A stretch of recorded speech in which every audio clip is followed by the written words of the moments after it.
Well, good morning from the greenhouse. And here we are with the stocks. These are the stocks for pots, and we were waiting for the colour change. Can you see?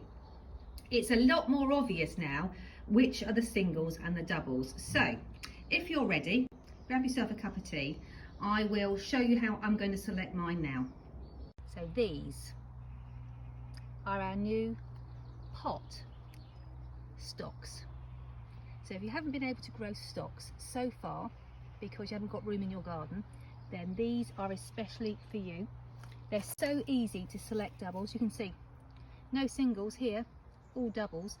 I'll show you how. It's different to the other stocks, but I will show you. You order the seeds, I'll send them to you, we'll grow them together, and then you can have pots. I'll turn my phone for you that look like that. Wowzers.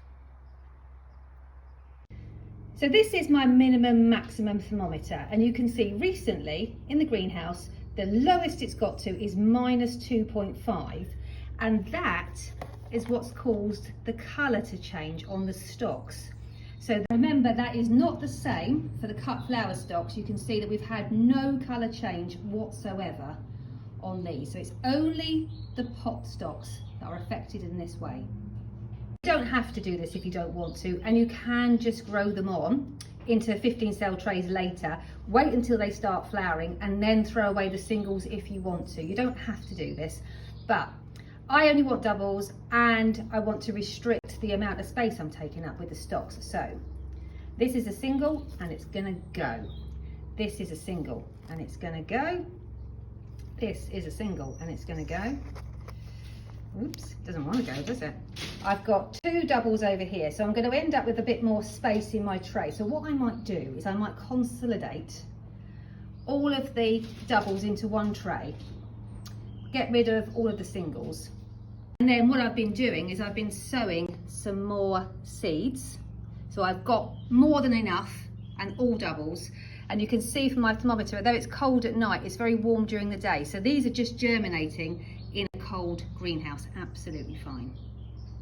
Right, I thought you might like to see me separate these two seedlings. So I've got my little widger here, which helps me take the seedlings out without damaging any of the stems, leaves or roots. And then I'm just gonna very gently tease the two seedlings apart, keeping as much compost as I possibly can around each of the individual root balls. Can you see that? They won't even notice that they've been moved. And then I'm going to dib a nice hole like so, and then just settle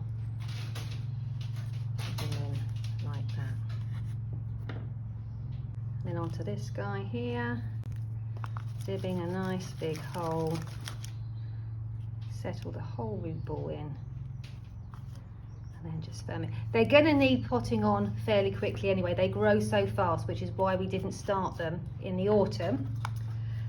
So I'm just basically shortcutting a step now. I might as well pot them on. Now, if you don't pot your stocks on in a timely fashion, you can shock them into flowering, and then the flowers are stunted and a bit disappointing. So it's really important that you don't let your stocks get root bound.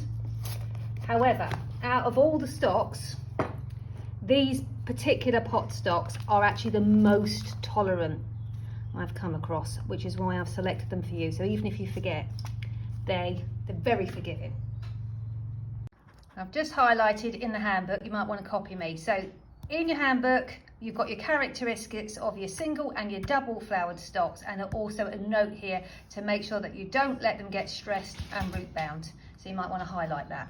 There we go, everyone's looking really happy in their new space. Now, I'm pretty sure that these are singles, but if you're on the fence, it can be nerve-wracking pulling plants out and throwing them away. If you're on the fence, just cherry pick out your lime green ones and then leave the rest in the tray. It's going to get cold at the end of the week. If there's any chance of them being a double, the colour change will develop then, and if not, you can safely chuck them away.